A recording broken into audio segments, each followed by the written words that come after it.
Bom, pessoal, bom dia. Sou Daniel Guzzo. Falar rapidinho de mim. Eu sou professor no INSPER e também pesquisador na USP. Na USP eu estou fazendo meu doutorado em economia circular, modelos de negócio de economia circular, desenvolvendo uma ferramenta para medir impacto de modelos de negócio antes da escala, para verificar como que os modelos vão se comportar depois e se vai fazer impacto realmente positivo. Pela USP, eu fui escolhido para participar do programa da Fundação Ellen MacArthur, a Schmidt MacArthur Fellowship, em 2017. Sou mentor do programa atual, agora 2019, From Linear to Circular. E no INSPER, desenhei junto com o professor Fernando a primeira disciplina de Economia Circular da faculdade, em 2017, até onde eu sei, é a primeira disciplina de graduação de economia circular aqui no Brasil. E a gente está formando um grupo de interesse de economia circular lá na escola para juntar os esforços de engenharia, administração e economia para ver como que nós, do INSPER, podemos ajudar na transição para a economia circular. Então, trazer essa conversa aqui da economia circular, pensar um pouco sistemicamente o nosso modo de produção e consumo atual, como que a gente poderia transitar para uma economia circular, como que a gente pode construir com novos negócios e mudanças de comportamento das pessoas que já estão acontecendo para a gente, de fato, sair da economia linear e transitar para uma economia circular. Só antes de mais nada, agradecer a Abel, o Marco, foi um trabalho feito a 6 mãos aqui, muito obrigado por toda a ajuda nessa apresentação. E vamos lá. O modo de produção atual, de produção e consumo, fez com que a gente conseguisse ter produtos e serviços em abundância distribuídos para grande parte da população. A gente tem alimentação, a gente tem moradia, a gente tem vestuário, a gente consegue limpar as nossas casas, e isso aconteceu graças às revoluções industriais, inserção do petróleo, para a gente conseguir fazer diversos produtos. A nossa engenharia, a gente conseguiu desenvolver produtos cada vez mais complexos, a gente se conecta de forma muito rápida, que talvez uma pessoa há 100, 200, 300 anos ela jamais imaginaria que a gente estaria tão desenvolvido hoje. Porém, esse desenvolvimento ele veio numa lógica linear de produção e consumo, com a lógica do take, make, dispose. Basicamente, o desenvolvimento está construído em cima de a gente tirar recursos da natureza, transformar, distribuir, utilizar e depois devolver para a natureza em forma de impacto. Isso traz para a gente alguns problemas sistêmicos que a natureza vem mostrando para a gente o seu limite. Então, se a gente pensar no vestuário, como a gente já ouviu hoje, que roupas durando cada vez menos e sendo cada vez menos utilizadas, a questão do fast fashion, a gente tem uma indústria da roupa que ela é mais impactante do que toda a indústria de transporte marítimo e transporte de pessoas por aviões. Quanto ao plástico, a indústria do plástico, é esperado que em 2050 a gente tenha mais, em quilogramas, mais plásticos do que peixe no oceano. Como já foi dito hoje também, em questão à alimentação, a gente perde para o sistema 30% de tudo que é produzido para alimentação, e a gente tem diversos lugares do mundo que pessoas não têm acesso à comida. E o lixo eletrônico faz a gente ter realidades como essa. Em alguns lugares da África, em alguns lugares do Sudeste Asiático, é comum a gente encontrar lixões cheios de lixo eletrônico ali, porque a gente não consegue recuperar aquele material. Então, a Terra está mostrando para a gente, nitidamente, cada vez mais, que a gente está chegando nos limites dela. Então, é interessante a gente olhar para a Terra como um sistema fechado, um sistema regenerativo, um sistema que tem a sua capacidade de regeneração, e a gente, os seres humanos, a gente é a maior fonte de impacto na Terra. Então, de um lado, a gente tem a biocapacidade, a gente já conversou isso aqui um pouquinho hoje algumas vezes, que é a capacidade da Terra de absorver os resíduos e as emissões que a gente faz, e do outro lado, a gente tem a pegada ecológica, que é o quanto de recurso que a gente tira da Terra e o quanto que a gente devolve para ela em forma de emissões, em forma de impacto. Enquanto isso está equilibrado, ou seja, enquanto o nosso impacto é menor do que a capacidade regenerativa da Terra, a gente tem um sistema de equilíbrio, a gente tem um sistema gostosinho, numa temperatura que foi feita para a gente, que a gente foi se adaptando durante todos os anos, toda a nossa evolução. Mas quando a gente tem uma situação onde a pegada ecológica é maior do que a biocapacidade da Terra, a gente vai mexendo, alterando os sistemas terrestres e chegando perto de situações catastróficas. E eu acho que mais importante, já veio em algumas mensagens de hoje, que talvez seja bem interessante a gente perceber que a gente tem uma Terra só. Até agora a gente encontrou apenas um planeta com as qualidades necessárias para que a gente sobreviva. E hoje, né, como já foi dito, a gente está fazendo talvez o impacto, não talvez, né, a gente está fazendo o impacto que a Terra é capaz, 1,7 vezes o impacto que a Terra é capaz de regenerar. Isso quer dizer que no final de julho, a gente já fez todo o impacto, já tirou todo o recurso da Terra que estava previsto para aquele ano. E a partir disso, a gente já está pegando recursos dos anos seguintes. E talvez o mais importante é que em 2030, continuando esse modo linear de produção e consumo, com a expectativa de aumento de população, expectativa de aumento de urbanização, com a expectativa de aumento da classe média mundial, se a gente mantiver o mesmo modo de produção e consumo, em 2030 é esperado que a gente esteja consumindo 2 vezes o que a Terra é capaz de regenerar. A gente tem uma situação bastante desafiadora, uma situação bastante real, que é importante a gente considerar ela como uma situação real.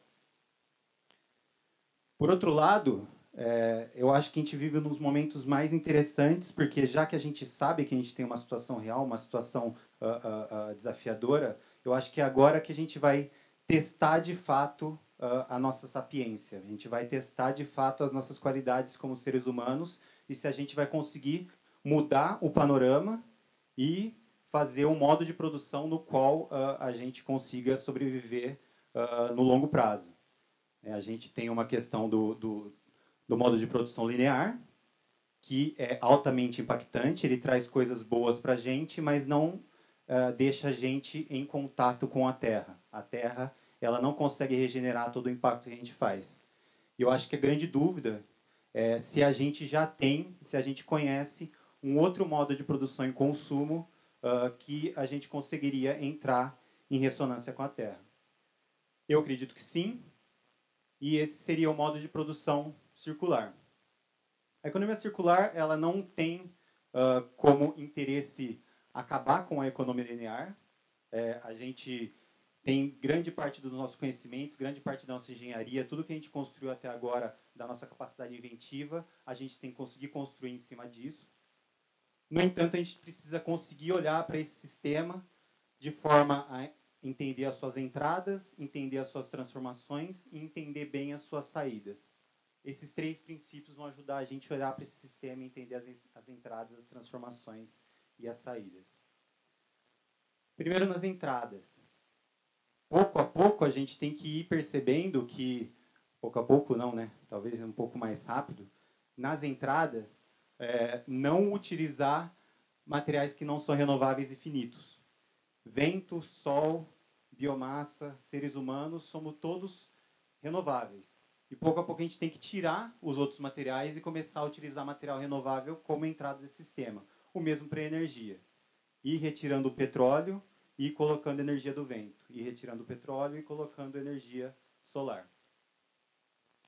Como saída, todo e cada sistema que a gente desenvolver, sistema de alimentação, sistema de vestuário, sistema de moradia, ele tem que ser um sistema efetivo, ou seja, tem que atender as necessidades humanas, isso é saída de todo e cada sistema, e a gente tem que mirar, assim como já foi falado algumas vezes hoje, em sistemas regenerativos. Se a gente é a maior fonte de impacto na Terra, por que não a gente consiga criar sistemas que ajudem a Terra a se regenerar? Eu acho que essa é a grande visão, o pessoal da Farfarm falou aqui, ajudar a Terra a se regenerar é uma das saídas de sistemas. E a grande sacada, né, a grande forma de viabilizar isso está nos meios de transformação e transporte, que são os ciclos. Então, a gente tem que conseguir, primeiro de tudo, separar os nutrientes biológicos dos nutrientes tecnológicos e verificar que a gente tem um metabolismo biológico, que é a própria terra, e um metabolismo dos sistemas tecnológicos, que são as indústrias. Então, a gente está falando aqui de metabolismos e nutrientes. A gente está copiando a terra, copiando a forma de ciclagem da terra para o nosso modo de sistema de produção e consumo. Então, nos nutrientes biológicos, a gente tem que, basicamente, próximo ao consumo, garantir que tudo que é produzido seja, de fato, consumido, evitar perdas, e o que não for, eventualmente, não for consumido, deve voltar para a produção, voltar para a regeneração da terra. Ajudar a terra a fazer o seu próprio trabalho, que ela é um ser regenerativo. Se a gente devolver só nutriente biológico, ela é capaz de se regenerar. E um banco de nutrientes tecnológicos, esse aqui nas indústrias. A gente desenvolver produtos que ficam o máximo de tempo em uso, então diminuir a ociosidade de produtos é bastante importante, produtos que durem bastante e que sejam pouco ociosos. Fazer com que esses produtos duráveis eles sejam sistematicamente mantidos, sistematicamente remanufaturados, sistematicamente atualizados, para que eles tenham vida útil bastante grande. E, em última instância, utilizar o material para esta ou outra cadeia de valor por meio da reciclagem. Então, a gente tem aqui os ciclos, né, a economia circular, garantindo com que utilize só materiais e energia renovável, e a saída do sistema, a gente acabar com a noção de lixo e desperdícios. Né? Perceber que qualquer lixo e qualquer desperdício foi algo que a gente não conseguiu usar de volta nos ciclos. Conceitualmente faz bastante sentido, né? Isso está sendo bastante discutido na academia, mas o mais importante é que isso tem que fazer sentido para a prática. Né? Então, a gente tem aqui 4 formas de circularidades que eu imagino que todo mundo já ouviu falar, né? Que elas podem ser conectadas uma com as outras. Então, nos ciclos menores, é basicamente utilizar servitização, produto como serviço, então cada vez menos depender da posse, assinar produtos, e o compartilhamento de produtos também.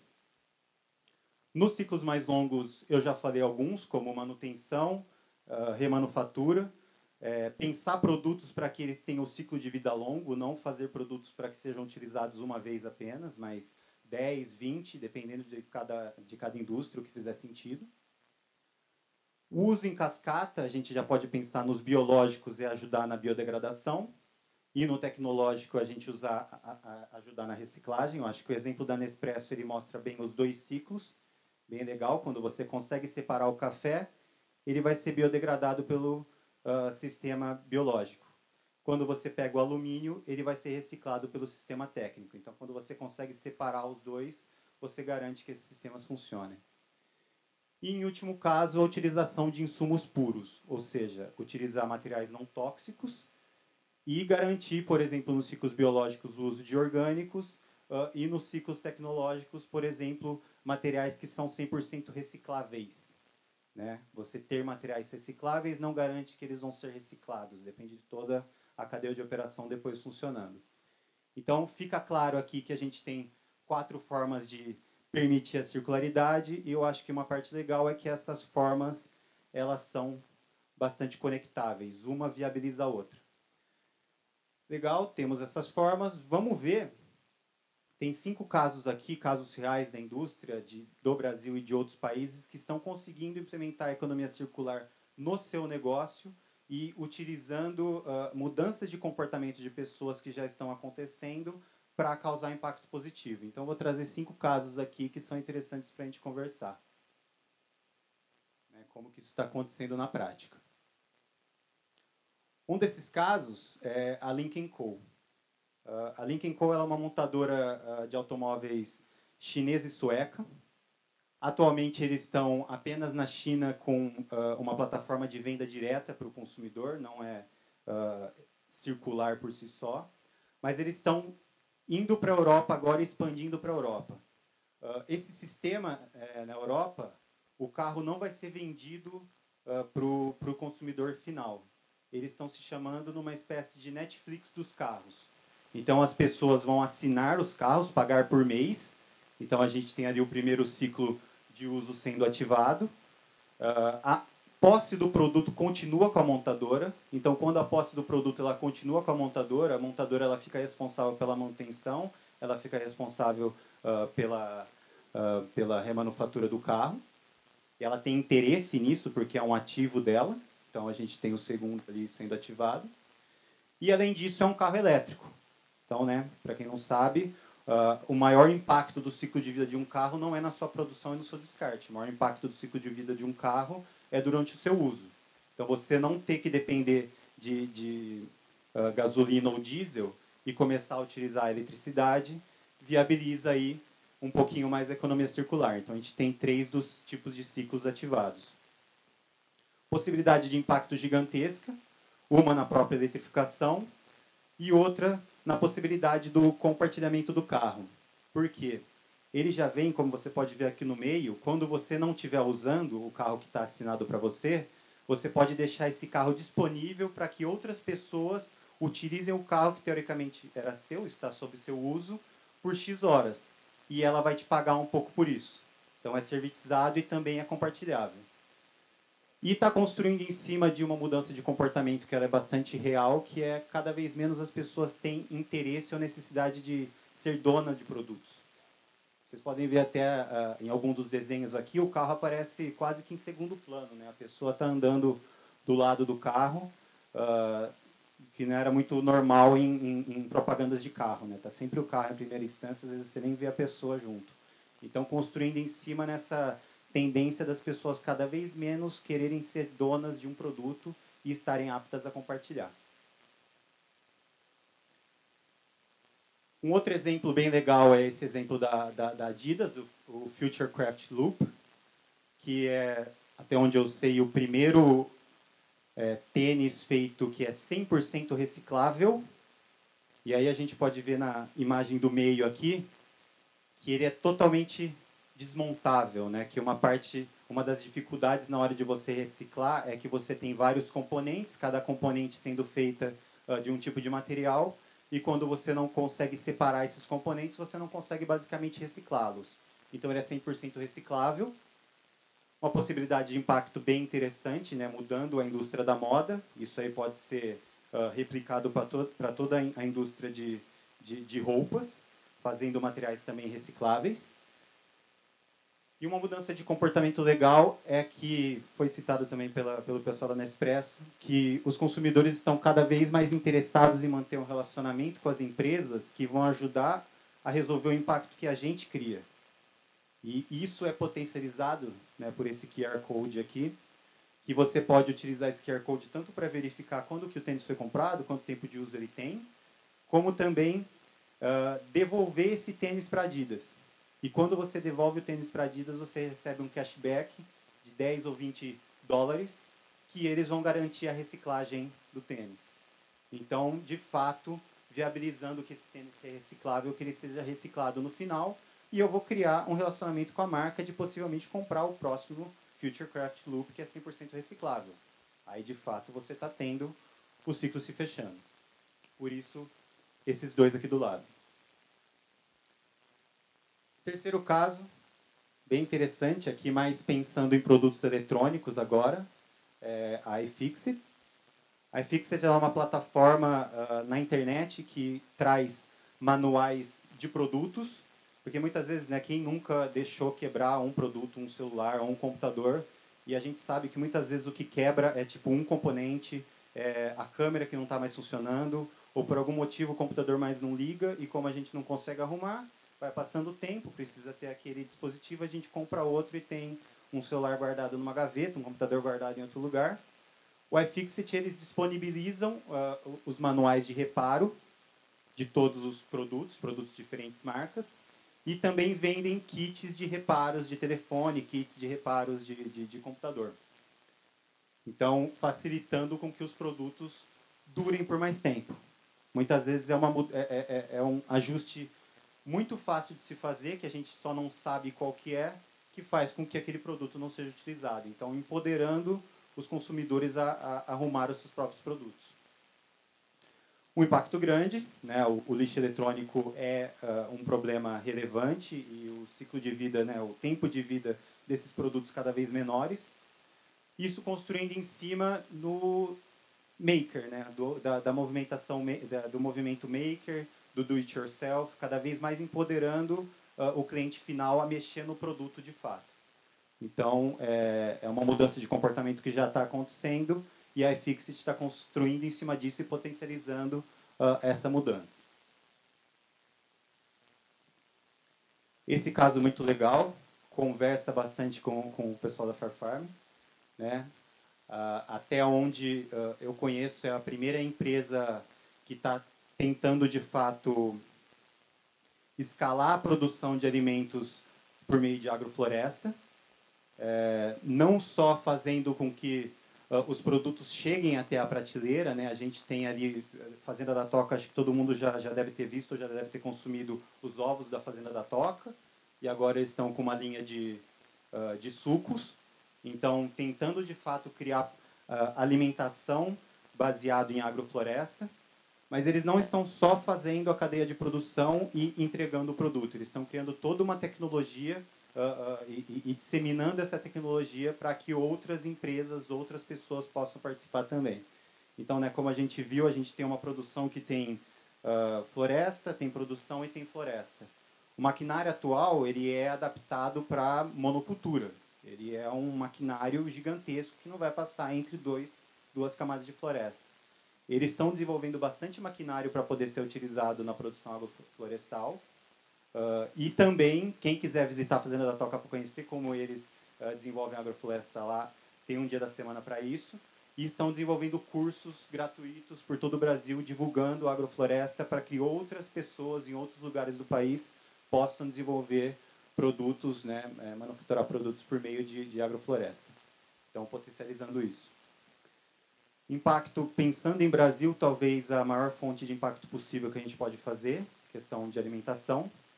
Desenvolver uma alimentação que não depende de elementos fósseis, que não depende de impacto na terra, que ela pode ser potencialmente regenerativa. A gente tem o potencial de alimentar a humanidade ao passo que a gente regenera o meio ambiente. Então, isso, para mim, é um grande potencial de impacto que ele tem. E construindo aí em cima de uma mudança de comportamento, tanto do lado do produtor, eu acredito que cada vez mais tem pessoas querendo voltar para o campo, estar próximo à terra e produzir, de fato, de uma maneira regenerativa. E do consumidor, a gente tem uma mudança de cada vez a gente está mais interessado em produtos que são naturais, produtos que são de alta qualidade, que é quando você tem um produto orgânico, você tem a garantia disso. Então, construindo em cima dessa mudança de comportamento, de produtos saudáveis, a Fazenda da Toca potencializando essa mudança de comportamento. E por último aí, acho que um exemplo que meio que todo mundo está meio acostumado, o exemplo da Patagônia, que eles conseguem ali viabilizar todos os tipos de ciclos. A gente tem a Patagônia é uma empresa que ela faz roupas, né? Roupas para durar bastante tempo. Então, o primeiro ponto ali é uma roupa que ela dura bastante tempo, no segundo caso ali. Né? Provém reparo, então se você for até a loja da Patagônia com uma roupa que está descosturada ou se tem algum furo, dá para ir até a Patagônia, eles vão te ajudar a reparar a roupa. Você pode devolver a roupa para a Patagônia, tanto na loja quanto enviar para eles, eles vão reciclar essa roupa. E nos insumos puros, a gente tem aqui o exemplo do cotton orgânico, então a utilização de orgânico para a criação da roupa. Há também uma parte bem legal que é, atrás da servitização, atrás do compartilhamento, é fomentar que a gente consuma menos. Então, em uma Black Friday, eles fizeram aquela propaganda ali. Don't buy this jacket. Então, mostrar para as pessoas que talvez elas não precisam necessariamente consumir o produto. Se você já tem uma jaqueta da Patagônia, muito provavelmente você não precisa de uma segunda. Ela vai durar para o resto da sua vida, ela combina com outras roupas, então você não precisa seguir o fast fashion e ter, de repente, 3 jaquetas. Uma jaqueta é suficiente. Então, potencial de impacto, de novo, na indústria da moda, que é uma indústria com um impacto negativo bastante forte. E construindo aí, eu acho, até em cima de um comportamento que é ajudando as pessoas a repensarem a forma que nós consumimos. Né? Fazendo a gente pensar, será que a gente precisa realmente consumir mais? Será que a gente precisa comprar um novo produto? Ela consegue construir em cima dessa mudança de comportamento e criar uma marca em cima disso. Então, esses aí foram, né, 5 casos, né, para mostrar como que marcas podem ajudar na transição. E eu acho que é interessante a gente olhar, né, como um todo, olhar sistemicamente, olhar numa questão de transição da economia linear para a economia circular, como uma busca de abundância, mais um medo de escassez. As revoluções industriais fizeram a gente ter a noção ou achar que era basicamente industrializar cada um dos países e aí a gente teria desenvolvimento para todo mundo. Ia ter geração de emprego, a gente teria bens, serviços e todo mundo ia ter desenvolvimento. Fazia sentido até o momento que a Terra começou a mostrar para a gente que ela tem limite e que a gente começou a chegar próximo do limite da Terra. Quando a gente começa a perceber que a gente está próximo do limite da Terra, a gente começa a ter uma noção de escassez. A gente começa a ter um pouco de medo um dos outros. A gente começa a olhar mais as nossas nações. A gente não é mais todo mundo. Isso é um desafio. A gente está próximo a esse desafio. A gente está aqui agora, no ponto baixo.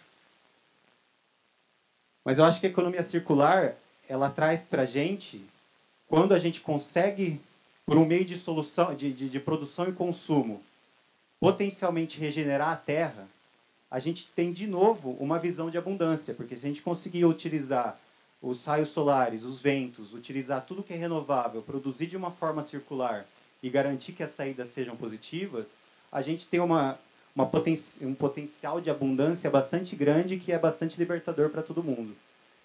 E a parte legal, né, de estar aqui nesse evento é que quem está tomando essa frente, né, os empreendedores aqui criando novos negócios que são potencialmente regenerativos, mostram que a gente pode chegar nesse local de abundância. Né? Agora, onde a gente está, a gente não precisa de grandes gestores. A gente precisa de pessoas visionárias e que tomam a frente nessa transição. Então, era isso que eu tinha para falar hoje. Obrigado por ouvir.